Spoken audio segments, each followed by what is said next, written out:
आप सब, आज की भाजपा सरकार जो देश प्रदेश में चल रही है, जितने दागी लोग हैं अगर उनके साथ चले जाते हैं तो वॉशिंग मशीन में उनको धुल देते हैं, वो पाक साफ हो जाते हैं। विपक्ष में रहते हैं तो घोटाला करते हैं, ईडी सीबीआई उन पर जांच लग जाती है। इसलिए कहना है,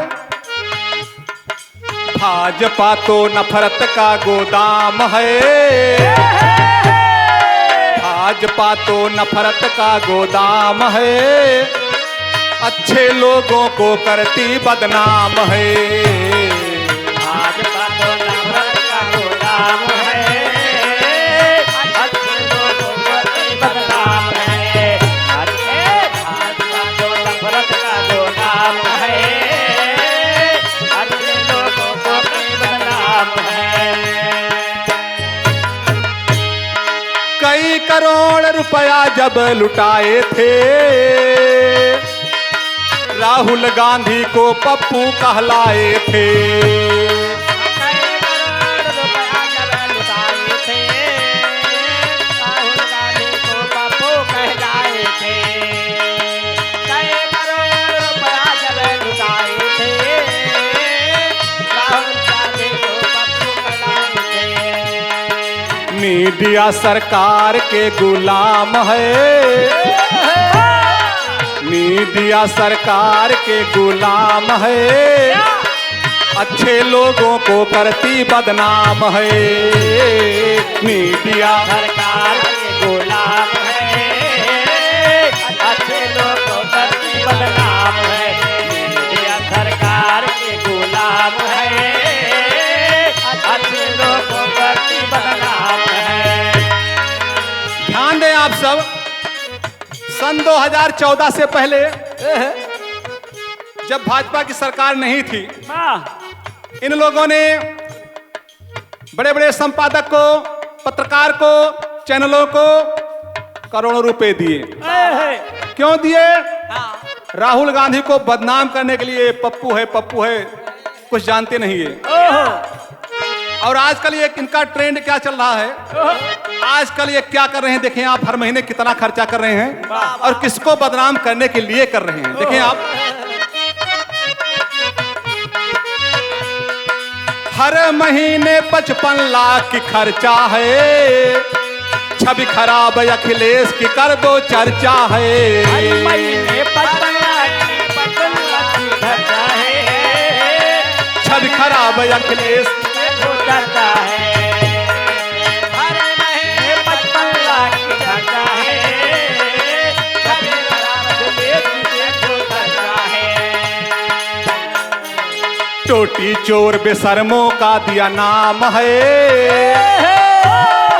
टोटी चोर बेशर्मों का दिया नाम है, अच्छे लोगों को करती बदनाम है।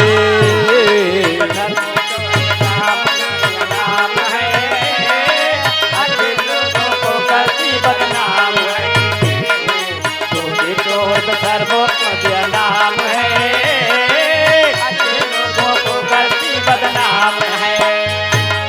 विशेष ध्यान दें, सरकार इस समय किस काम में जुटी है। हर महीने प्रदेश सरकार का, देश सरकार का 55 लाख रुपया लगभग खर्च हो रहा है। कोई विकास काम के लिए नहीं, अखिलेश यादव को बदनाम करने के लिए। किसी बेशर्म आदमी ने कह दिया टोटी चोर, उसको कई लोग बोल पड़े, नेता बोल पड़े, और जल्दी में मुख्यमंत्री बनी रेखा गुप्ता दिल्ली की, उन्होंने भी कहा अखिलेश टोटी चोर हैं। किसी के कहने से कह दिया, जब बात समझ में आई तो आकर के मीडिया के सामने माफी मांगा, गलती हो गई। माननीय अखिलेश यादव जी, जिनके ऊपर आज तक कोई एक केस नहीं दर्ज है, ये लोग उनको टोटी चोर बतलाने के लिए 55 से 50 लाख रुपया हर महीने खर्च कर रहे हैं, जैसे राहुल गांधी के लिए खर्च किया था। इसलिए कहना है, हर महीने 55 लाख की खर्चा है, छवि खराब अखिलेश की कर दो चर्चा है। हर महीने 55 लाख की खर्चा है, छवि खराब अखिलेश की कर दो चर्चा है, हर महीने 55 लाख की खर्चा है, छापे कलेक्टर का जो चर्चा है। टोटी चोर बेशर्मों का दिया नाम है, टोटी चोर बेशर्मों का दिया नाम है, अच्छे लोगों को करती बदनाम है। टोटी चोर बेशर्मों का दिया नाम है, अच्छे लोगों को करती बदनाम है। टोटी चोर बेशर्मों का दिया नाम है, अच्छे लोगों को करती बदनाम है। और ध्यान दें आप सब, इनकी चालबाजी, इनका झूठा वादा वाह, जनता समझ चुकी है। अब ये बहुजनों को मूर्ख नहीं बना पाएंगे। सच्चाई को जनता ने अब जाना है, ये सरकार ईवीएम की है माना है। सच्चाई को जनता ने जब जाना है, ये सरकारी ईवीएम को ही माना है। जनता ने ये जाना है, ये सरकारी ईवीएम को ही माना है। पूंजीपतियों के लिए करती काम है, पूंजीपतियों के लिए करती काम है, अच्छे लोगों को करती बदनाम है। पूंजीपतियों के लिए ये काम है, अच्छे लोगों को करती बदनाम है। पूंजीपतियों के लिए ये काम है, अच्छे लोगों को करती बदनाम है।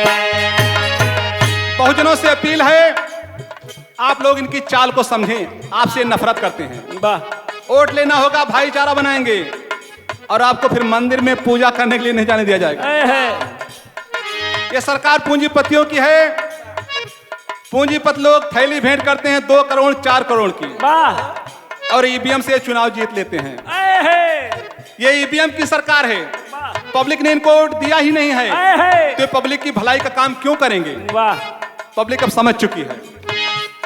उदाहरण के तौर पर देखें आप, कुंदुर्की का उपचुनाव, मिल्कीपुर अयोध्या का उपचुनाव, इसका उदाहरण है। जबरदस्ती सीट जीत लिए, लेकिन सभी मौनवादियों से मैं कहना चाहूंगा, बहुजन अब जाग चुका है।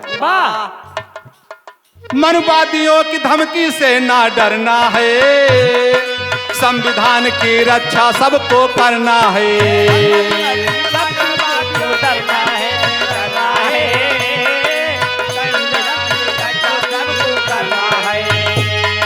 मनवादियों के धमकी से ना डरना है, संविधान की रक्षा सबको करना है।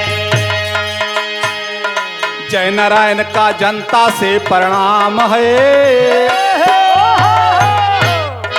जय नारायण का जनता से प्रणाम है, अच्छे लोगों को करती बदनाम है। जय नारायण का जनता से प्रणाम है, अच्छे लोगों को करती बदनाम है। जय नारायण का जनता से